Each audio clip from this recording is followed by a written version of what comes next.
So inside this box, we got the new L9Q from Hisense. This is an ultra short throw projector, over 100 inches, just being a couple of inches from the wall. And this time it's a lot brighter. This is up to 5,000 ANSI Lumens, which means even though the target is kind of like home cinema use, you can actually use this thing with some ambient lighting, especially when you pair it with their screens, which have that anti-reflective tech, and they sell that screen in a few different sizes. On the package here, it says 80 to 200 inches. So I suppose, I mean, this is depending what you're projecting onto, depending on how far you pull it from the wall, and assuming you have a big enough projection area. 200 inches? Whoa. And I suppose that's possible now because of this increased brightness. However, it's important to note you're still dealing with your same resolution, but 200 inches? And I'm looking at Will, by the way. So we have a box inside a crate, and it looks like DHL was involved. I mean, the design of this thing, look at the golden touch to it. Sound looks like some sort of collaboration with DVLA. The low end on this thing, what is going on right now? I'm just trying to get this out without taking every screw out of this bin. There we go. Okay, cool. They say this is a Team Lift product. Some of their TVs are definitely Team Lift. Ooh, white glove. Well, you know, when you're dealing with a lens, look at this. 2 pairs for the Team Lift. Little dust tool, microfiber, and a little brush. Keep your lens clean. I like included batteries all the time. Probably to just feet to sit on the bottom so you have the right angle, I presume. Oh, here we go. C-shaped block installation instruction. Yeah. Slightly lift the console, press down the C-shaped blocks to ensure they're firmly adhered to the cabinet. And they give you a legit full-size remote here. Buttons for Netflix, YouTube, Prime Video, Tubi, Disney+. Voice interface is also there. And your typical stuff, channel volume.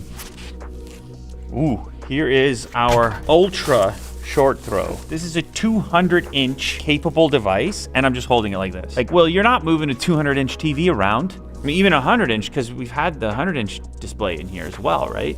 I get it. Those are TVs. This is an ultra short throw, but it's just when it comes to really big scale, these are so much more manageable. And look at the materials in use. It's got this kind of faux wood grain with this shape to it. Very pleasant, super dark, but with some mid-tones in there. And then this is not rose gold. It's kind of got this hue to it and definitely seems luxurious, honestly. Gold badge here, DVLA Opera National de Paris. Power switch, it looks capacitive. And then obviously our speaker setup. With these ultra short throw projectors, you actually end up with a pretty decent cabinet size. So we'll see how it sounds. Anyway, 4K, IMAX enhanced, Dolby Vision Atmos, Google TV is there. Looks like we've got 4 different HDMI ports. Put your game console in there if you choose to. We've also got wired Ethernet, optical audio, USB-A, and can we stick an antenna in there? We can, antenna or cable. These different HDMI ports, we have a couple that are ultra high speed, and these are 4K 60. And then just a power cable, no external power brick, power cable into there. You've also got 2 more USBs here. There's a Type C and a Type A. I presume you could charge your device there if you choose to. So let's go ahead and get this thing set up, and we can check out an enormous 120-inch image. Let's do that. Man, you hit the lights, it just takes it to another level instantly.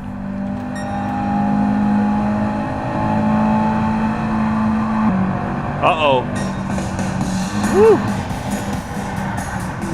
You do not think you're looking at a projector. I'll tell you right now, you do not. You think you're looking at a giant TV. And I think that's why there's this like mixture of terminology. They're like, oh, laser TV or ultra short throw. And truthfully, in a dimly lit environment, it mimics a TV experience. And then in a slightly lit environment, then it's kind of somewhere between the two from a brightness perspective. But these modern ones are a lot more bright than they used to be. The other thing I should mention at this point is if you're seeing any kind of like purplish color hue changes on the display, that is because of the recording equipment. It's from the cameras and the sensors on the cameras. You don't see any of that, and Mo's gonna insert shots shot on a smartphone to show you more what it looks like for me. This is a 120-inch screen, and setting it up, it's kind of cool. There's these little hooks on there that allow you to play with and adjust the height of it in order to find the optimal spot, and it's way lighter to get this thing up on the wall than if you would imagine a 120-inch TV, standalone TV. Of course, the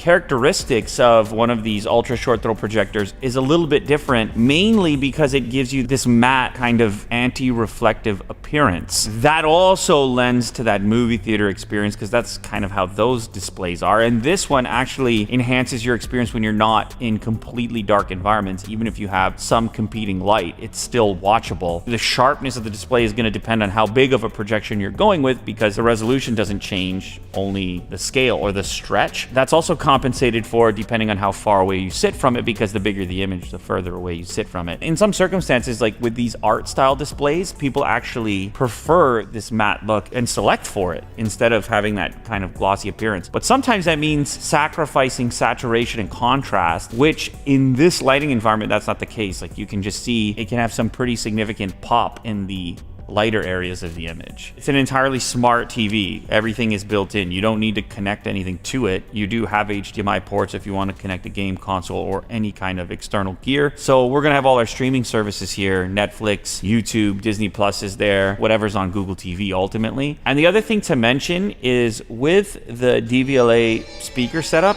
you may not need to add any kind of external sound, keeping your setup even cleaner and smaller.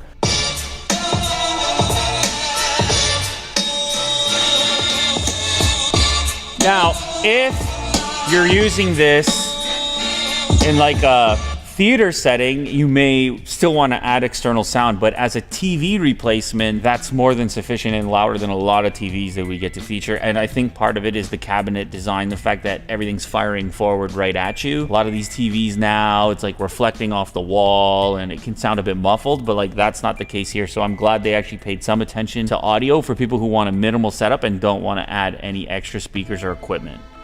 You're probably wondering, okay, this is a dimly lit environment, so what happens if you do have some more ambient lighting? And we do have some pretty bright lighting in this space. So now we have the house lights turned on, and yet still you're not getting glare or reflection, so it's still really watchable. And I'm enjoying the fact that I'm looking at a 120-inch screen. The darker the room gets, the better the image gets, but this is way beyond the image you're gonna get from a traditional projector in most circumstances. Oh, this is kind of cool. This stuff that I'm watching right now. He's in every cubicle, and on the computer screen is him pushing a rock up a slope, and then he's on the calendar, he's on the clock, he's delivering the mail, you know what I mean? It looks pretty good, even when we have like full-on lighting. How does it look on your camera? It looks good? It looks fantastic. It does, right? Oh! You didn't see that coming. Guy's juiced to the gills underneath there. He's having some kind of epiphany or something here. Oh! See ya.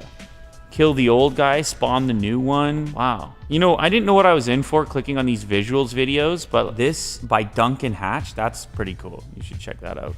The ultra short throw is so much more flexible. Like, what do you need? You just need a platform somewhere near a wall and you're set up and good to go. On top of that, the light output, so this is a 5,000 lumen unit, and that's where you get that real searing brightness that you're used to only having with a TV. And you're spending less than if you were trying to achieve this scale with a traditional TV. I mean, they do exist actually at this point, but they're more cumbersome to work with. You got to reinforce the mounting if you were to do it, and they're just way more expensive. A 120-inch TV is like, what, like 25 grand or something like that. This one's not anywhere close to that. In some ways, it's more flexible, and it's definitely easier to install.